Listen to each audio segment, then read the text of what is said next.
Seja bem-vindo a mais uma aula, nosso curso preparatório para oficial temporário da Marinha. Estamos aqui na parte 4, falando sobre evolução tecnológica no setor naval.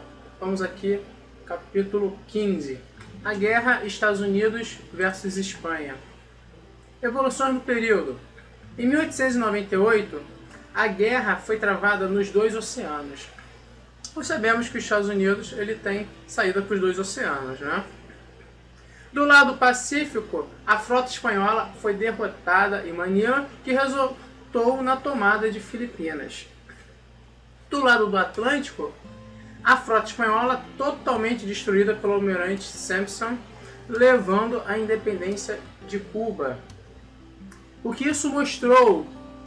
Ficou evidente que uma nova potência mundial estava surgindo. Os Estados Unidos e o seu poder naval sabendo exercer com hegemonia nos dois oceanos. Submarino de casco duplo.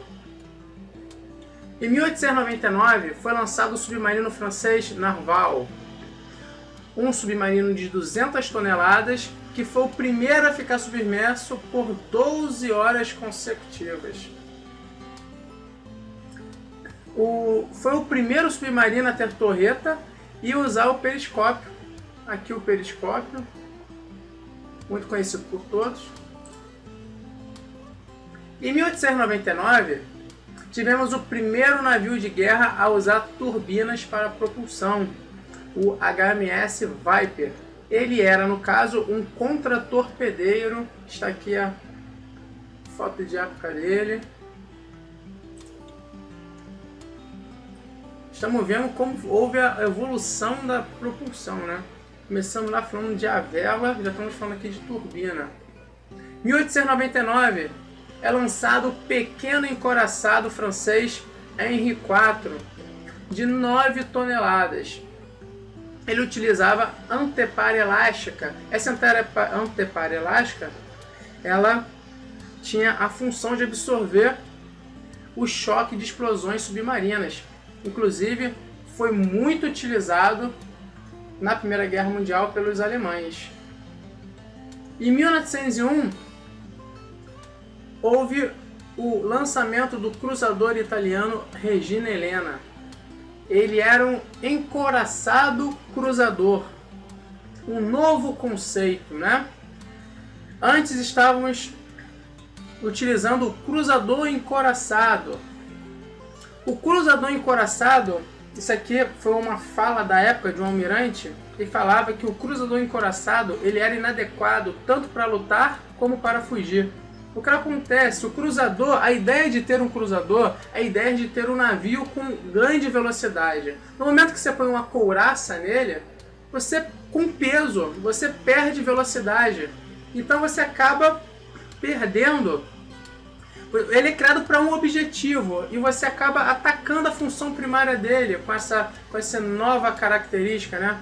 Por isso, esses dizeres aqui, que o cruzador encoraçado era inadequado, tanto para lutar, porque não tinha os armamentos necessários, que ele não foi feito, ele não era um encoraçado realmente, né?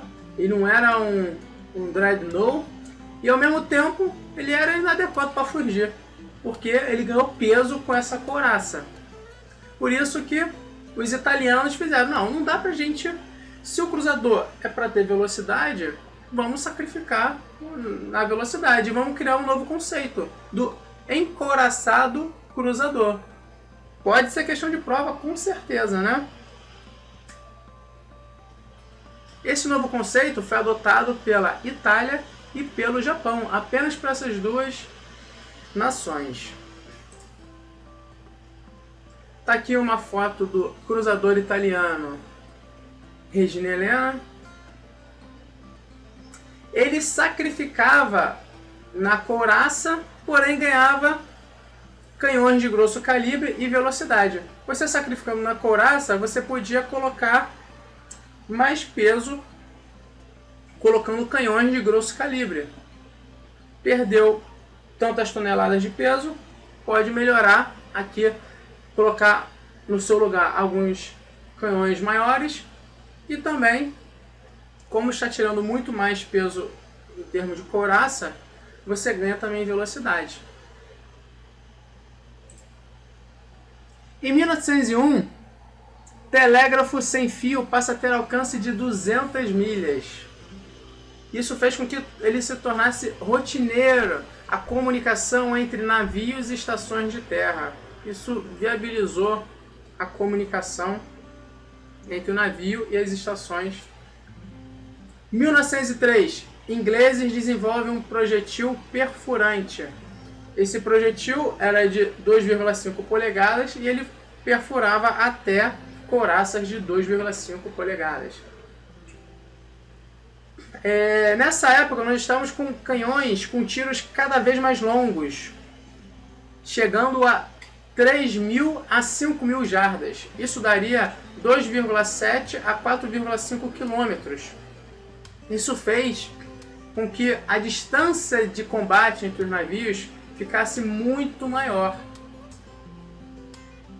E com isso, com essa característica, né, como estávamos criando canhões cada vez mais potentes, com tiros cada vez mais com maior alcance, criou-se um novo conceito de navio, que é All Big Guns Ship, que é o conceito de armar o navio apenas com grandes canhões. O que acontece? Quando você tem canhões de vários calibres, tem canhão de 6, de 7, de 10, de 12, de 17. Quando você faz uma salva de tiros com todos esses canhões diferentes, que tem alcances diferentes, na hora de você fazer a correção do tiro fica muito difícil, porque cada um vai ter um alcance e a correção do tiro ela é feita observando o alcance dele no mar, a onda que ele forma no mar. Você percebe que o tiro atingiu aquela distância e você faz a correção da latitude e longitude, né? De acordo com a posição que ele caiu no mar. Todo mundo já brincou de batalha naval na vida, né? Sabe como funciona. Água, se é água você corrige. Então vou falar uma outra F9, né? Mesma coisa, só guardadas as devidas proporções, é claro. Então, a salva de tiros com vários calibres diferentes dificultava e muita variável para um ser humano ficar num momento de guerra, de estresse, você ficar tendo que corrigir vários tipos de canhões. Então, criou-se esse conceito. É melhor você aparelhar com canhão de apenas o grande, até porque o grande tem maior alcance, você pode se posicionar numa distância maior, atingir o teu inimigo, enquanto ele ainda não tem posição até para te atingir, né? Conceito muito interessante. Nesse mesmo período, houve também uma outra escola com um novo conceito, dizendo o seguinte: numa batalha, não adianta só você ter canhões de grosso calibre para atingir de longe, né? Isso é uma variável muito interessante, você ter alcance, né? O alcance dos seus canhões é uma variável interessante para você ter supremacia numa batalha. Porém, existe uma outra variável tão importante quanto, que é a superioridade de velocidade. Se você tem um navio mais veloz, você consegue escolher a distância de combate, porque você tem manobrabilidade, você consegue desviar do torpedo com mais eficiência, e por isso a batalha estava se desenvolvendo e ganhando novas características. Eu vou colocar aqui, só para ilustrar um pouquinho o que eu estou falando. Nós estamos aqui numa época de 1900. Eu estou colocando aqui uma batalha, só para vocês sentirem um gostinho.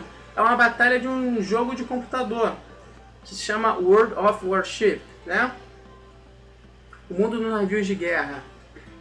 Ele vai te mostrar mais ou menos como era a muvuca, como é uma guerra, né? E vocês verem como influencia a distância. Vocês vão ver aqui a velocidade na hora de desviar de um torpedo, como influencia.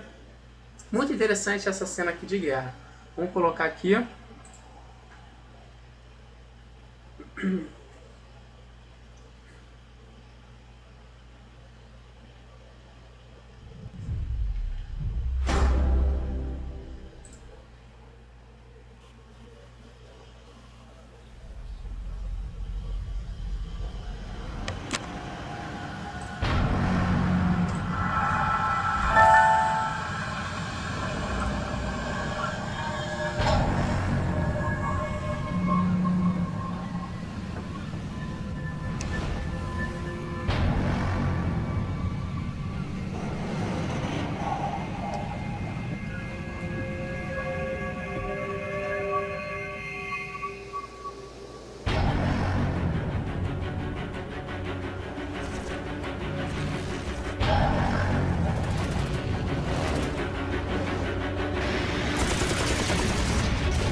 Isso aí é avião da Segunda Guerra, né? Os Zergos, utilizados pelos japoneses.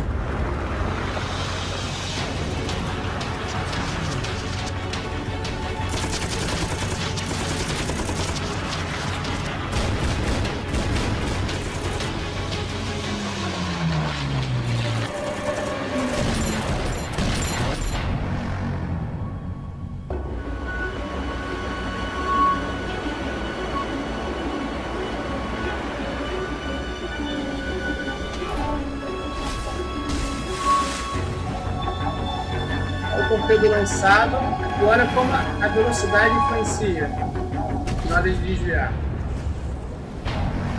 Foi pego bem no meio.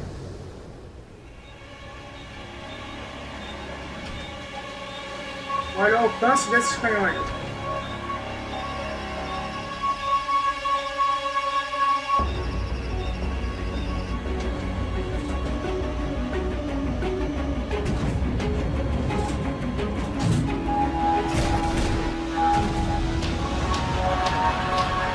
A correção é feita, está acertando na água.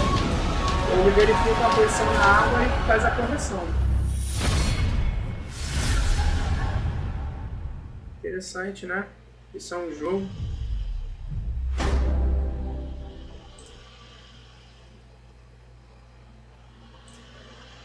Vou voltar aqui para a aula.